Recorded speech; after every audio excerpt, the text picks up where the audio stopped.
Yo, what's up guys? We got pokeaimMD here. Today I have another Pokemon Brilliant Diamond and Shining Pearl moveset video guide on how to use CRAWDAUNT. This is something you guys asked in my last video, and as always, let me know the next Pokemon you guys want to see. I'll be grouping a bunch of Pokemon as well.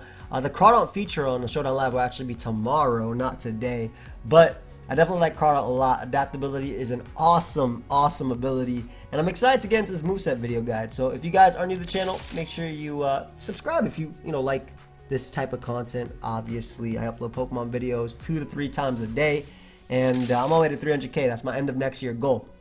And of course, if you guys have been watching for a while, if you want to pick up the new BDSP merch to celebrate the launch, my link is down below. You can see it on your screen right now. But let's get right into CRAWDAUNT. It's a little bit late, so forgive me if I sound tired.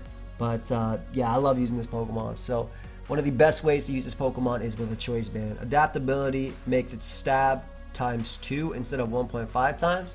So it's really strong, right? And then you have strong moves like knockoff. This is one of the Pokemon that still has knockoff right now, even before Pokemon Home compatibility with BDSP, which is awesome.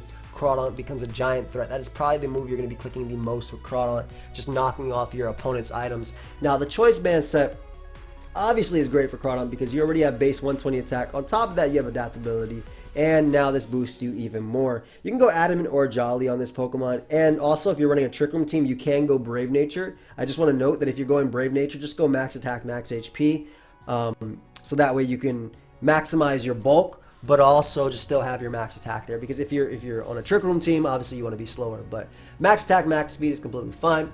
The speed tier is faster than Azu, just max speed Adamant Azu, defensive Rotoms, Dawn Fans, and things like that, defensive Scizors, and you can just really, like, even Azu doesn't like switching in on a choice band Crabhammer or a choice band knockoff. And the great thing is, being faster than Scizor, you can do so much damage. If it's max HP, max special defense, that way I can deal with Latios, you do like 95% minimum with your knockoff. And I believe Crabhammer does like 97% minimum to like 115% to a max HP Scizor. So a fantastic wall breaker. You definitely want to pair this thing with like U-Turn and Volt Switch. Rotom is a great partner. Gliscor's a great partner. Scizor's a great partner. Things that can also deal with not Heatran, but like Latios, like I said, Scizor. Just Pokemon that can U-Turn and bring it in. Infernape's a great partner as well, especially because Infernape baits in certain bulky waters that CRAWDAUNT can just outspeed and knock out when knockoff. But Aqua Jet's your other move. It allows you to have that priority move. It's great for picking off an Alakazam, picking off a Gengar, and then you could also deal with Pokemon that would otherwise threaten you with their strong attacks, like a Mamoswine or an Infernape. Though obviously in Infernape's case, watch out for the Iron Fist boosted Mach Punch. That can be a threat to you. But otherwise, Aqua Jet's is great for picking up those weaker Pokemon, or even just frail Pokemon like Nidoking and things like that too.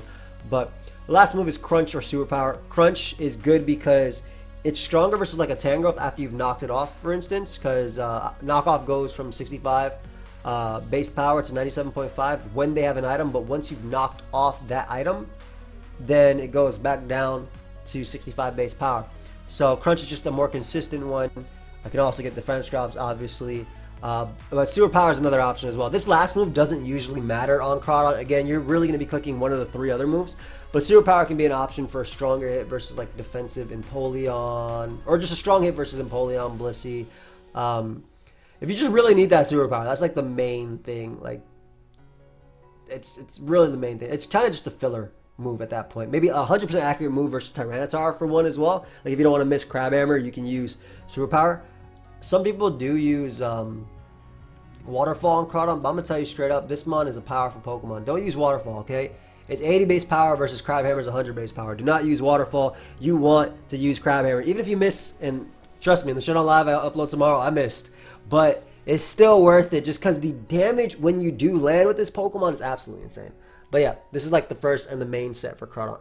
Now, CRAWDAUNT also has access to both Swords Dance and Dragon Dance. I'm going to put these in the same set because it's basically just a setup move. Again, the main 3 moves that you guys saw before were Knockoff, Crabhammer, and Aqua Jet. I think that you want to run Jolly on this CRAWDAUNT. You want to be guaranteed faster than most defensive Rotom. And you're also faster than like Garchomp when you're at +1, which I think is a big speed tier, and base 100s, which if you didn't go Jolly, if you went Adamant, you wouldn't be in that case. But If you're running Swords Dance, you can run either Life Orb or Lumberry. Same thing for Dragon Dance as well. Lumberry will let you set up on like random Will-O-Wisps and stuff, as well as Toxic and Status like that. Also on Scald, which is a pretty big one, so you can set up in front of bulky waters, like, well, Vaporeon is one of them, but like that's one that comes to mind. Or Suicune is the main one that comes to mind.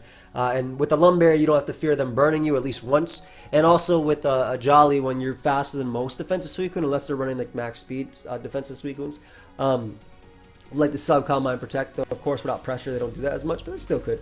But yeah, so Life Orb is there just for the added damage. I guess Mystic Water is also something you can slash too for stronger Aqua Jets and Crab Hammers.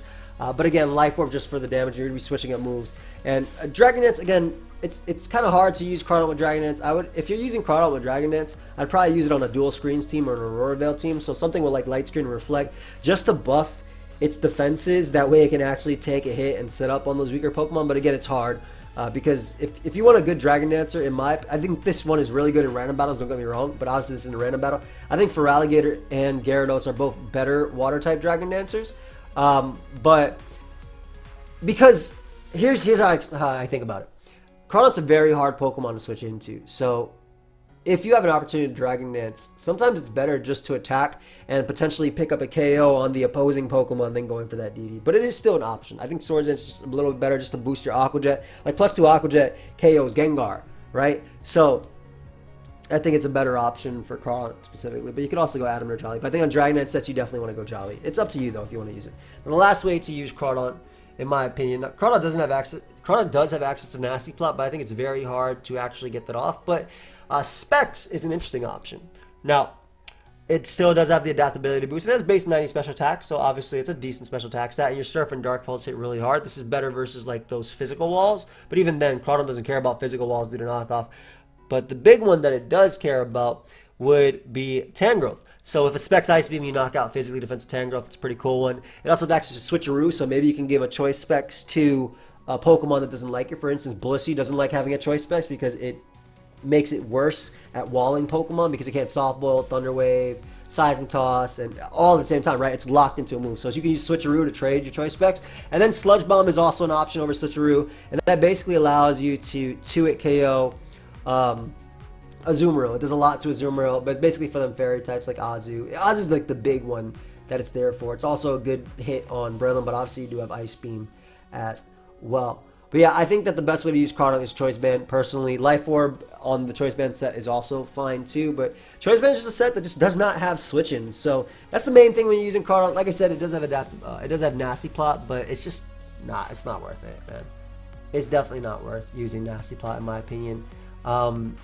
If you're going to use a special set, you'd rather just throw on the Specs because you don't have opportunities to set up a Nasty Plot and then pick up something. The Swords Dance one has because it actually has priority, whereas the special set doesn't have priority. But yeah, that's basically all I have for you guys today. Like I said, the Crawdaunt video will be tomorrow, but I do have another Showdown Live as well as a Wi-Fi battle going up today. I hope y'all all enjoyed. Feel free to check out the merch, subscribe if you haven't already to the channel, and I'll see you guys next time. Peace.